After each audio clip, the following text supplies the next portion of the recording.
स्वर संधि। स्वर संधि, व्यंजन संधि और विसर्ग संधि। संधि के 3 प्रकार हैं, स्वर संधि, व्यंजन संधि और विसर्ग संधि। स्वर संधि, स्वर संधि वास्तव मुख्य रूप से 6 प्रकार की होती है। कौन से 6 प्रकार हैं? दीर्घ स्वर संधि, फिर गुण स्वर संधि, वृद्धि स्वर संधि, यण स्वर संधि और अयादि स्वर संधि। दीर्घ, गुण, वृद्धि, यण, अयादि और पूर्व रूप स्वर संधि। पूर्व रूप स्वर संधि। इसके अलावा इसके 2 और रूप होते हैं, पररूप और प्रकृति भाव। क्या होते हैं? पररूप, चलिए उसे भी लिख देते हैं, पररूप और प्रकृति भाव, ये संधि के प्रकार हैं। तो दीर्घ स्वर संधि को हम जानेंगे, जैसा नाम वैसा ही इसका काम है। दीर्घ स्वर संधि में क्या होगा? दीर्घ हो जाता है। कैसे दीर्घ हो जाएगा? यानी अ, देखिए किस तरह से दीर्घ स्वर संधि में दीर्घ हो जाएगा कि अ है या आ है, लघु या दीर्घ, अ या आ, पहले शब्द के अंत में अ या आ है और दूसरे शब्द के प्रारंभ में अ या आ है, तो सदैव क्या हो जाता है? दोनों का मिलकर दीर्घ हो जाता है। यानी इन दोनों में से बड़ा भाई कौन है? आ है। यानी छोटे के पहले के अंत में छोटा अ हो और दूसरे के प्रारंभ में भी छोटा अ हो, तो भी बड़ा आ की मात्रा हो जाती है। या पहले के अंत में बड़ा आ है और दूसरे के प्रारंभ में छोटा अ भी है, तो बड़ा आ हो जाता है। यानी छोटा या बड़ा पहले के अंत में हो और दूसरे के प्रारंभ में छोटा या बड़ा हो, तो सदैव क्या हो जाता है? दीर्घ हो जाता है। ये होती है दीर्घ स्वर संधि। तो दीर्घ स्वर संधि के कुछ उदाहरण हम ले लेते हैं, जैसे कि दिन धन अंक। हमने क्या लिया? दिन धन अंक। तो देखिए अ है तो क्या बन जाएगा? दिनांक। क्या बन जाएगा? दिनांक। अब बोलोगे सर ये तो अम है, ये अम नहीं, ये अ का आ हो गया और ये जो बिंदी थी वो बिंदी जैसे के वैसे लग गई। ये भी दीर्घ स्वर संधि है। हम सामान्य वाले उदाहरण जब लेते हैं तो विद्याधन आलयः। विद्याधन आलयः क्या बनता है? विद्यालयः। विद्यालयः कैसी स्वर संधि हुई है? देखिए आ के बाद क्या आया? आ आया, तो क्या बन गया? विद्यालय बन गया। तो आ बन गया, आ की मात्रा लग गई ना, तो आ के बाद आ आने पर आ बन गया। या फिर ई के बाद ई, जैसे कवि धन इंद्र है, मान लो कवि धन इंद्र, हमारे पास शब्द है कवि धन इंद्र, तो क्या बन जाएगा? कवींद्र, बड़ी ई की मात्रा लग गई ना, कवींद्र बन गया। या भानुधन उदय है, ऊ की मात्रा वाला देखिए, भानु धन उदय, तो क्या बन जाएगा? भानुदय। भानुदय। आवाज स्पष्ट आ रही है ना? भानुधन उदय क्या बन गया? भानुदय। देखिए छोटा ऊ की मात्रा है और फिर छोटा ऊ की मात्रा है, तो बड़ा ऊ की मात्रा बन गई न में। ये देखिए भानुदय। अब देखिए री से संबंधित पितृ। पितृ धन ऋणम। पितृधन ऋणम। हाँ, पितृधन ऋणम जब मिलेगा तो क्या बन जाएगा? पितृणम। पितृणम। ये देखिए पितृधन ऋणम जब हो जाएगा तो यहाँ पर देखिए ये ऋषि है और ऋषि के बाद ये ऋषि ही आ गया, तो क्या बन जाएगा? पितृणम। ये देखिए पितृणम, इस तरह से बन गया ना। तो यहाँ पर दीर्घ हो रहा है, इसलिए इस संधि का क्या नाम है? दीर्घ स्वर संधि। अ का उदाहरण दिया था हमने यहाँ, छोटी ई बड़ी ई हो तो बड़ी ई हो जाएगी, छोटा ऊ बड़ा ऊ हो तो बड़ा ऊ हो जाएगा। ये कहलाती है दीर्घ स्वर संधि। इसके बाद आती है गुण स्वर संधि। दूसरे नंबर पर हम लेते हैं गुण स्वर संधि। गुण स्वर संधि क्या है? देखिए, हमने पहले लिया अ या आ, तो गुण में भी इसी तरह से रहेगा, वृद्धि में भी इसी तरह से रहेगा। देखिए कैसे रहेगा। यदि छोटा या बड़ा अ आ है पहले शब्द के अंत में, पहले शब्द के अंत में छोटा या बड़ा अ आ है, और दूसरे शब्द के प्रारंभ में क्या हो, ई है, ऊ है, री है या लरी है, इस तरह के शब्द हैं दूसरे शब्द के प्रारंभ में, तो सीधे सीधे क्या हो जाता है, ए, ई का क्या हो जाता है, ए, ऊ का क्या हो जाता है, ओ, री का क्या हो जाता है, अर, और री का क्या हो जाता है, अल। तो देखिए ए, ओ, अर और अल। ध्यान दीजिए, पहले शब्द के अंत में अ आब्लिक आ हो और दूसरे शब्द के प्रारंभ में ऊ, री, री हो, तो ई का ए, ऊ का ओ, री का अर और ली का अल हो जाता है। यह संधि कहलाती है गुण स्वर संधि। जैसे हम उदाहरण ले लेते हैं, नर धन इंद्रः। नर धन इंद्रः क्या बन जाएगा, छोटा अ है, देखिए र में, नर में कौन सी मात्रा है, छोटा की, इंद्र है ई, तो दोनों मिलकर ए की मात्रा हो जाएगी, तो क्या बन जाएगा, नरेंद्र।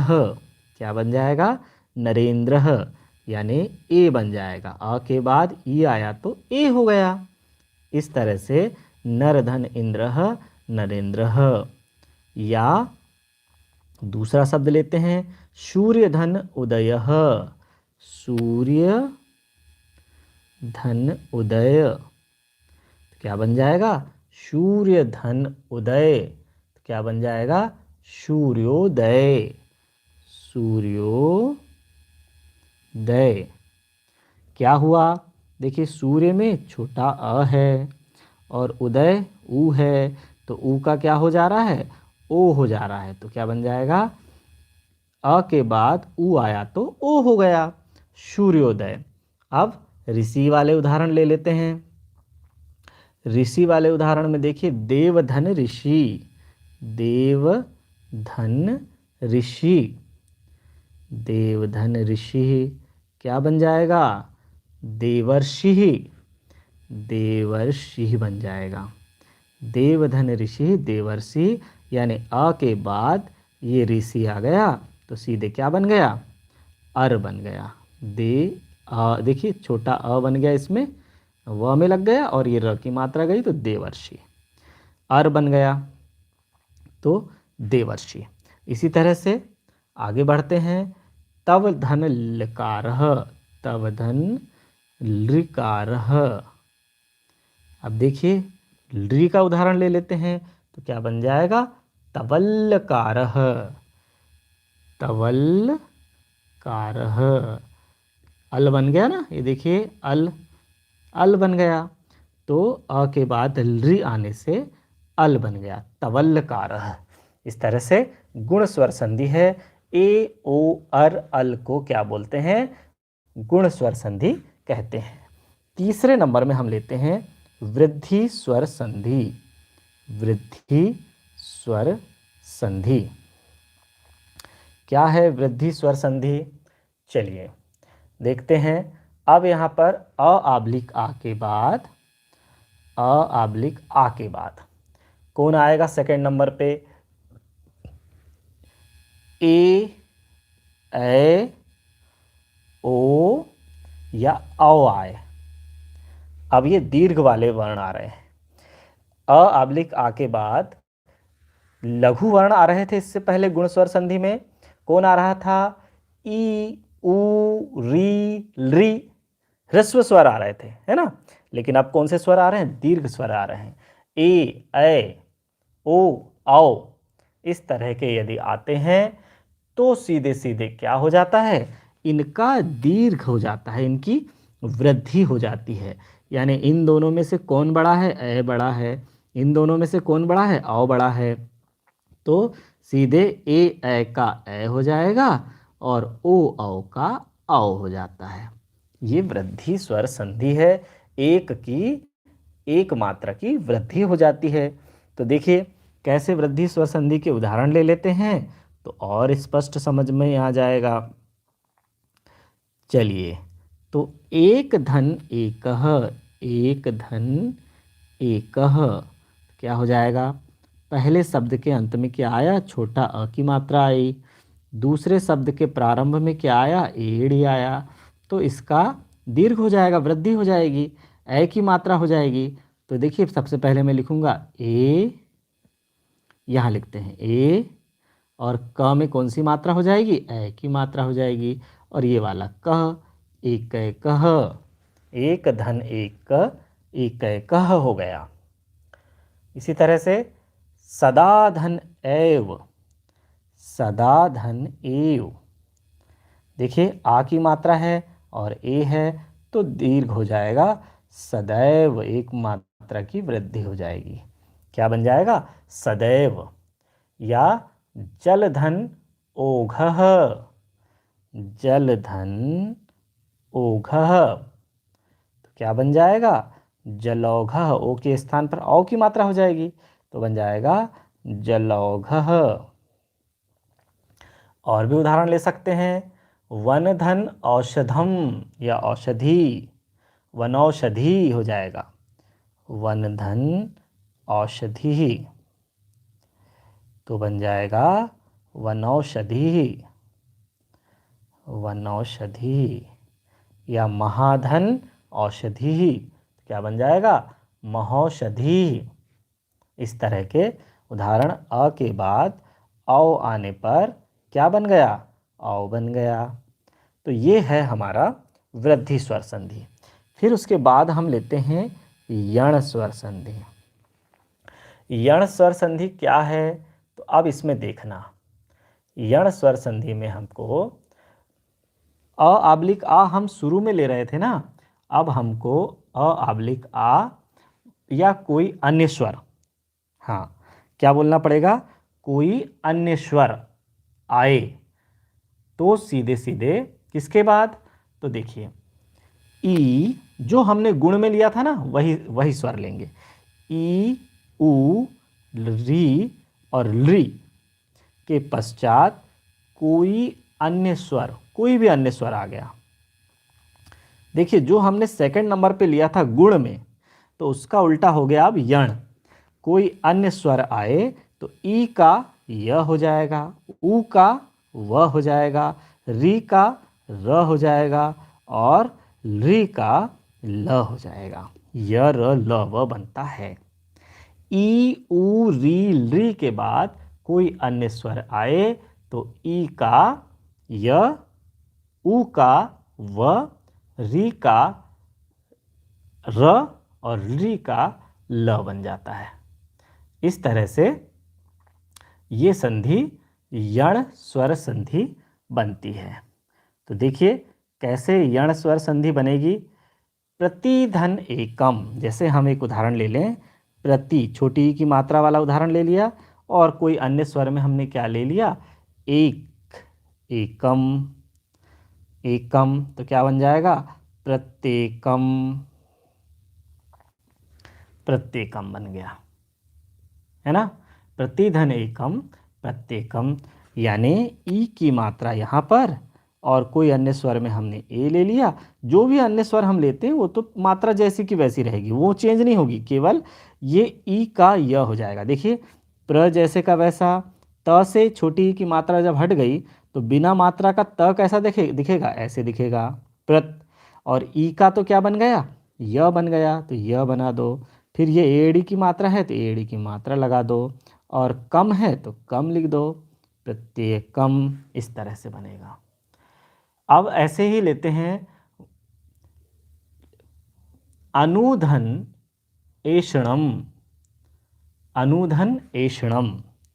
देखिए शब्द बनेगा अनुधन एषणम। क्या बनेगा? देखिए ऊ का क्या होना है? व होना है, ऊ के बाद ए आया तो जवाब दीजिए क्या बनेगा? व बन जाएगा।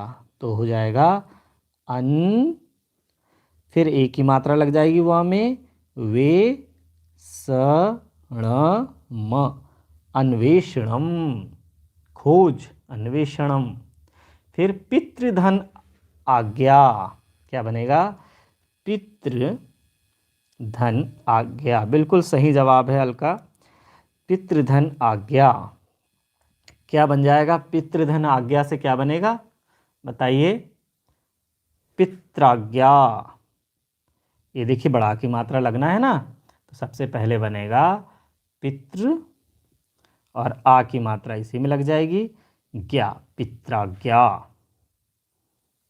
है ना।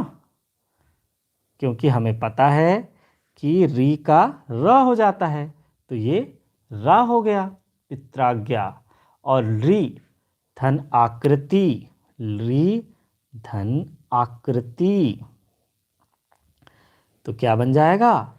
लाकृति। री से क्या बन जाएगा? ल, और आ की मात्रा होने से लाकृति। इस तरह से ये यण स्वर संधि हुई। अब अंतिम हम लेते हैं, 5वें नंबर की लेते हैं, अयादि स्वर संधि। अयादि स्वर संधि तो कौन सी है अयादि स्वर संधि? इस संधि का भी हमने एक वीडियो शेयर किया था आपको। तो देखिए अयादि स्वर संधि क्या है? जिसमें अय आदि बनते हों। कौन बनता है? अय आदि बनते हों, ऐसी संधि को हम क्या बोलेंगे? अयादि स्वर संधि। तो अय आदि कब बनेंगे? वृद्धि संधि में जो हमने बाद में लिया था, कौन लिया था? ए, ऐ, ओ और औ, उनको अब हम पहले ले लेंगे। ए, ऐ, ओ, औ के बाद कोई अन्य स्वर आए, कोई अन्य स्वर आए, ए, ऐ, ओ, औ के बाद यदि कोई अन्य स्वर आता है तो क्या बन जाएगा? ए का य, ऐ, देखिए ए, ऐ, ओ, औ के बाद कोई अन्य स्वर आए तो क्या बन जाएगा?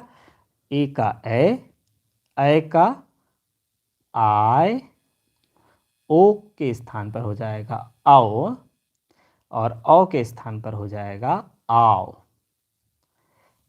ऐसे हो जाएगी अयादि स्वर संधि।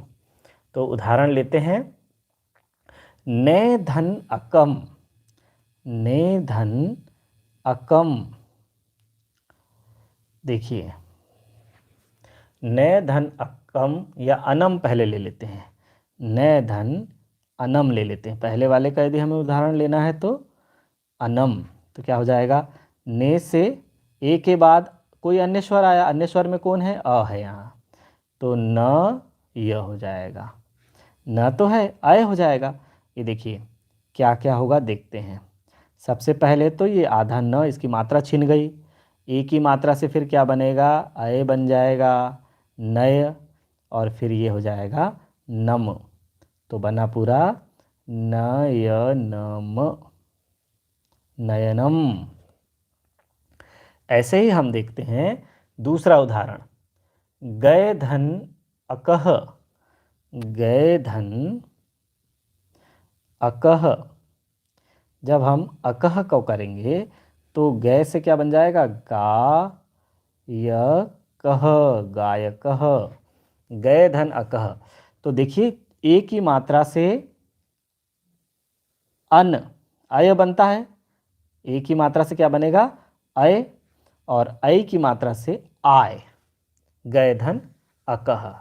अब देखिए पो धन अनह, पो धन अनह क्या बन जाएगा? देखिए पो धन अनह, ओ की मात्रा से पवनः, पो धन अनह क्या बन जाएगा? पवनः। ऐसे ही पौ धन अकह, ये देखिए औ की मात्रा में अकह हमने मिला दिया।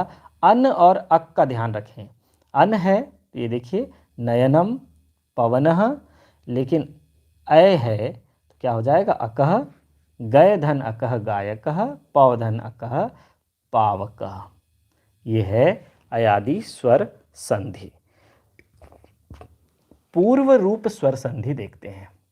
क्या होती है पूर्व रूप स्वर संधि?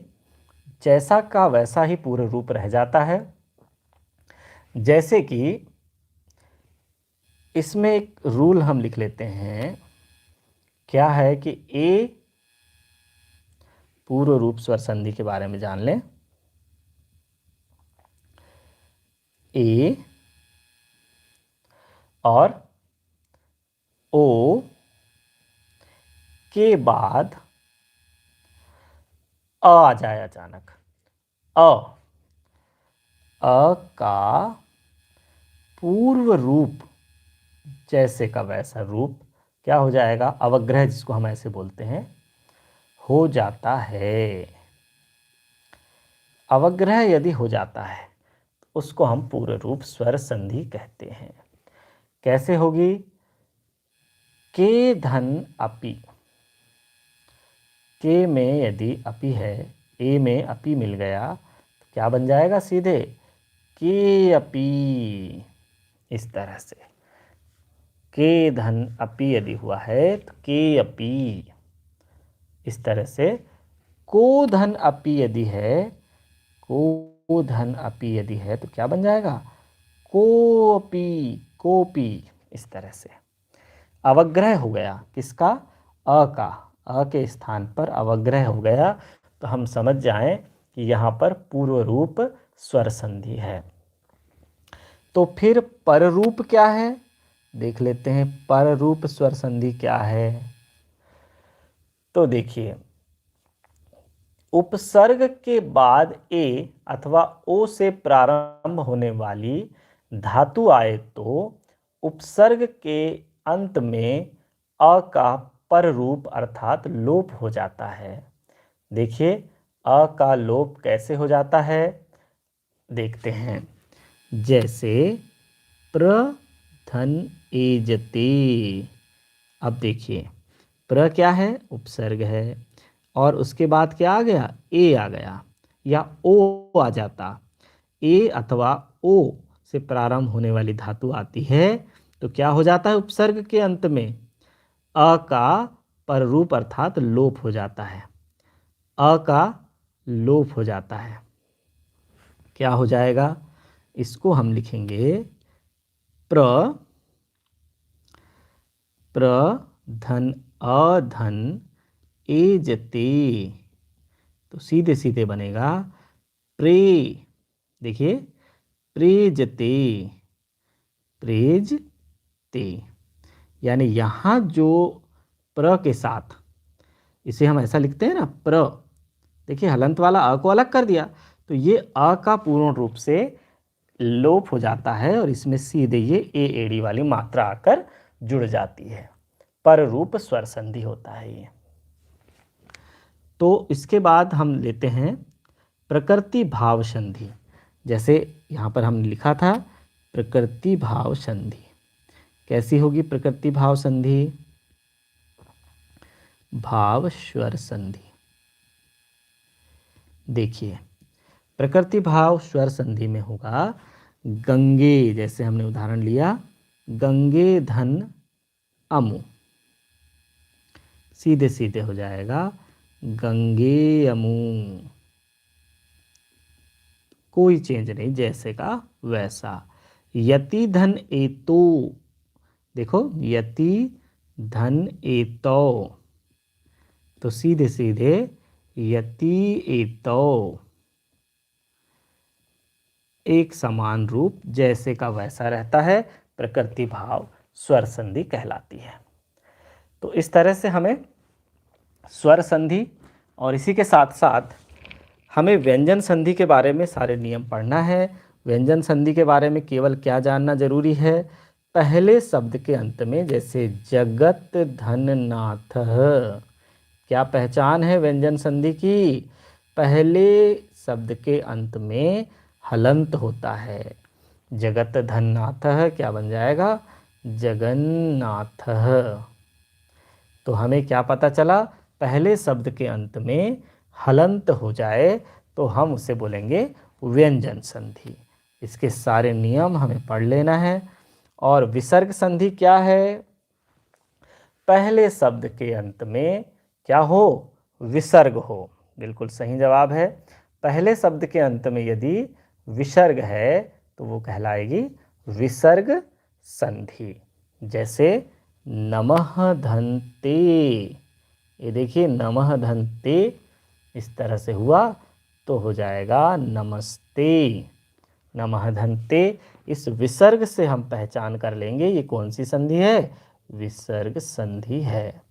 यानी व्यंजन संधि की पहचान व्यंजन से, विसर्ग संधि की पहचान विसर्ग से होगी तो हम इसे आसानी से, और स्वर संधि की पहचान स्वर से होती है, कोई बात ही नहीं है। तो इसके हमें नियम याद रखना है। लगभग 6 नियम व्यंजन संधि के मुख्य रूप से हैं और 4 नियम विसर्ग संधि के आप मुख्य रूप से याद रख सकते हैं।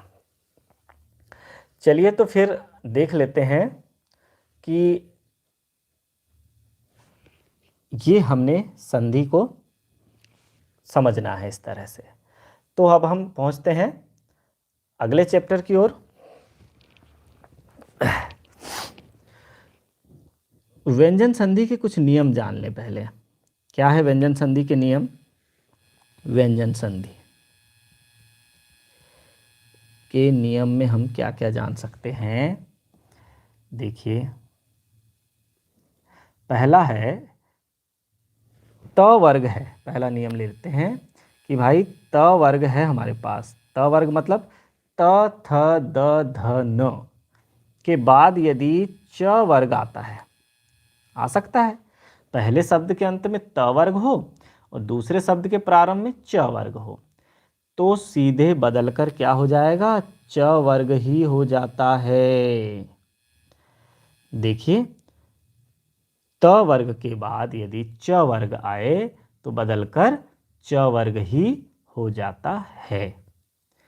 तो देखते हैं इसका उदाहरण कि कैसे त वर्ग का कोई यदि शब्द है सत, जैसे त वर्ग का शब्द क्या है, सत, और च वर्ग का शब्द है चितः, तो क्या हो जाएगा, सच्चितः। ये देखिए ये त भी च में बदल जाएगा तो बन जाएगा सच्चितः, है ना। त वर्ग के बाद यदि च वर्ग आता है तो बदलकर च वर्ग हो जाता है। जैसे हमारे पास शब्द है तद, शब्द क्या है, तद धन जयः, क्या बन जाएगा, द वाला भी च वर्ग में ही बदल जाएगा। क्या हो जाएगा, च वर्ग का कौन सा शब्द है, ज है, तो बच जाएगा तज्जयः। या हम लेते हैं सत धन जनः, बताइए क्या बन जाएगा, सत धन जनः, सत धन जनः क्या बन जाएगा, जल्दी से जवाब दीजिए। सत धन जनः क्या हो जाएगा, सत धन जनः सज्जनः, ये देखिए सज्जनः। इस तरह से पहला नियम क्या आया कि त वर्ग के बाद यदि च वर्ग आता है तो च वर्ग बन जाता है। सही जवाब है अलका। हाँ, आगे देखते हैं दूसरा वाला। दूसरा नियम है व्यंजन संधि का, थोड़ा जल्दी जल्दी चलेंगे कि श त वर्ग और श आए तो सीधे सीधे ट वर्ग श और ट में बदल जाता है।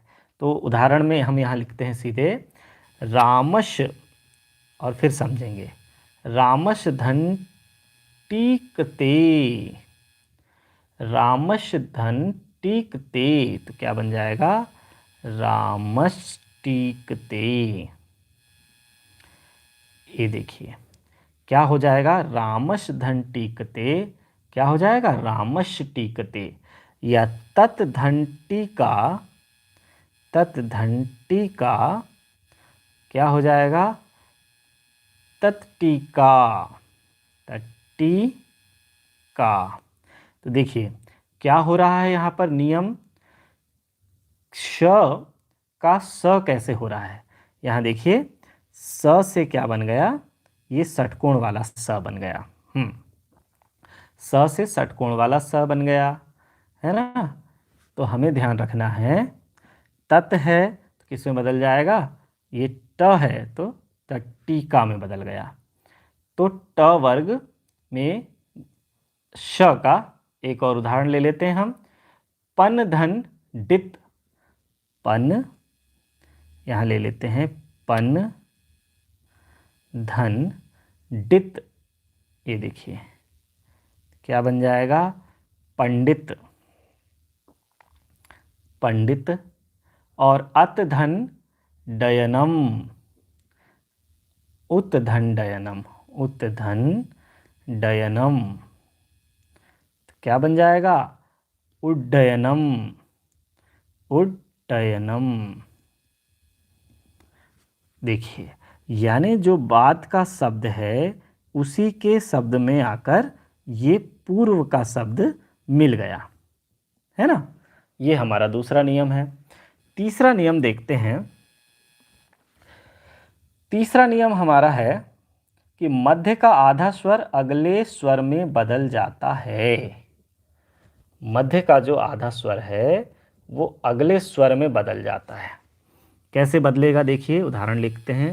वाक धन वानम, वाक धन वानम क्या हो जाएगा, वाक धन दानम क्या हो जाएगा, वाग्दानम, वाग्दानम बन जाएगा। या जगत धन ईशः, जगत धन ईशः क्या बन जाएगा, जगदीशः, जगदीशः, है ना। तो इस तरह से मध्य का आधा स्वर अगले स्वर अस्वर में बदल जाता है, यानी अगले में बदल जाएगा। ये देखिए त, तो किस में बदल जाएगा, त थ द, तृतीय में बदल जाएगा। ये देखिए यहाँ पर क है तो ग में बदल गया। कौन से नंबर में बदल रहा है, तृतीय में बदल रहा है। प्रथम वाला जो है ये क जो है वो तृतीय में बदल जाएगा, ये त जो है वो तृतीय में बदल जाएगा। और उदाहरण लेते हैं। दिक धन गजह, आपने सब उदाहरण याद कर लिया है। दिक धन गजह क्या बन जाएगा, ये क वर्ण है तो सीधे तृतीय वर्ण में बदल जाएगा, दिग्गजह। इस तरह से अब चौथा नियम इसका देखिए। चौथे नियम के उदाहरण हैं उत धन पन्नह, उत धन पन्नह क्या बन जाएगा, उत्पन्नः, उत्पन्नः। कैसे हुआ, सीधे सीधे योग हो रहा है। तद धन पम, देखिए तद उद धन पन्नः, हाँ देखिए तद, इसमें उदाहरण लेते हैं, अलग अलग हैं ये सब, ध्यान दीजिएगा। तद धन कृतम तो क्या बन जाएगा, तत्कृतम, तत्कृतम बन जाएगा। इस तरह से तो क्या हो जाएगा ये, हाँ यानी द देखिए किस रूप में बदल गया, त में बदल गया। त थ द तृतीय से फिर से प्रथम में आ गया। ये द देखिए तृतीय है, तृतीय वर्ण है, ये फिर से प्रथम वर्ण में आ गया, उत्पन्न, है ना। उद धन पन्न उत्पन्न हो गया, तद्धन कृतम तत्कृतम हो गया। बस अब इसमें अंतिम देख लेते हैं। जगत धन नाथ है जो हमने लिया था पहले, ये किस नियम से बना है देखिए। जगत धन नाथ, जगन्नाथ, जगन्नाथ, है ना। ये त भी किस में बदल गया, पंचम वर्ण में बदल गया। त कौन से वर्ण में बदल गया, पंचम वर्ण में बदल गया। त थ द ध न। जैसे आगे और उदाहरण लेते हैं। दिक धन मात्रम, दिक धन मात्रम, दिक धन मात्रम बनाइए इसका। या विराट धन मैं, विराट धन मैं, क्या बन जाएगा? वीरांमय, वीरांमय। देखिए ट ठ ड ढ ण में बदल गया। तो वैसे ही क्या हो जाएगा? दिंग मात्रम, मात्रम, यानी किन में बदल रहा है? पंचम वर्ण में बदल रहा है, ये देखिए। लेकिन खासियत क्या है? यदि कोई वर्ण कब आ रहा है? पूर्व पद के अंत में कोई वर्ण जो है हो और द्वितीय पद के प्रारंभ में अनुनासिक हो। ये क्या है? नाथ, न, म, ये अनुनासिक है। तो अनुनासिक में ये प्रथम पद भी अनुनासिक में बदल जाता है। तो ये इसका पांचवा नियम है। जल्दी जल्दी हम देख लेते हैं विसर्ग संधि। विसर्ग संधि क्या होती है? तो विसर्ग संधि में हम उदाहरण लेते हैं। नमः धन ते हमने लिया था, जैसे कौन सा उदाहरण लिया था? नमः धन ते, विसर्ग संधि में उदाहरण लिया, अभी लिया था हमने नमः धन ते, क्या बन जाएगा? नमस्ते। फिर धनु, हाँ, धनु धन टंकार, विसर्ग होना जरूरी है। धनु धन टंकार, क्या बन जाएगा? ये द्वितीय पद के विसर्ग को नहीं देखना है हमें, प्रथम पद के विसर्ग को देखना है, तभी हम इसकी पहचान कर पाएंगे कि यह विसर्ग संधि है। धनुष्टंकार, धनुष्टंकार बन गया। फिर रामश्चलती, राम धन रामश्चलती, कैसे बनेगा? रामः धन चलती, रामः धन चलती। देखिए कौन सी संधि हुई? विसर्ग संधि। तो संधि करने को भी हो सकता है या हमें विग्रह को संधि बनाने के लिए भी आ सकता है ना। जैसे हमारे पास फिर दूसरे प्रकार की विसर्ग संधि लेते हैं, उसमें है मनः धन रथः, मनः धन रथः। अभी तक तो हमने पहले प्रकार की विसर्ग संधि में आधा श में बदल गया। देखिए तीनों प्रकार के आधे श हो गए, शक्कर वाला भी हो गया, षटकोण वाला भी हो गया और सर्वोत्तय वाला भी। लेकिन अब मनः धन रथः में देखिए, मनः धन रथः क्या हो जाएगा? मनोरथः। क्या हुआ आप देखिए, ये विसर्ग किस में बदल गया? ओ की मात्रा में बदल गया, मनोरथः। या मृगः धन धावती, मृगः धन धावती, क्या बन जाएगा? मृगो धावती, मृगो धावती, मृगः धन धावती, मृगो धावती। अब तीसरे प्रकार का देखिए, ओ की मात्रा बन रही है ना इनमें। पहले वाले में श, स या श बनता है, दूसरे वाले नियम में ओ की मात्रा बन रही है। हाँ, मनोधन रथः, मनोरथः, मनः धन रथः। तीसरा देखिए निहधन बलः, अब र बनेगा, देखिए निहधन बलः। तीसरे नियम में निहधन बलः क्या बन गया? निर्बलः। यानी विसर्ग का क्या हो रहा है? अर हो रहा है या र हो रहा है, विसर्ग का र हो रहा है। मुनि धन यात, मुनि धन यात, तो क्या बन जाएगा? मुनिर्यात, मुनिर्यात। ठीक है, ऐसे ही देखते हैं अगला नियम में क्या बन रहा है। सूर्य धन उदेति, सूर्य धन उदेति, तो क्या बन जाएगा? सूर्य उदेति। केवल विसर्ग हट जाता है, केवल विसर्ग हट जाएगा, जैसे के वैसे बनेंगे शब्द।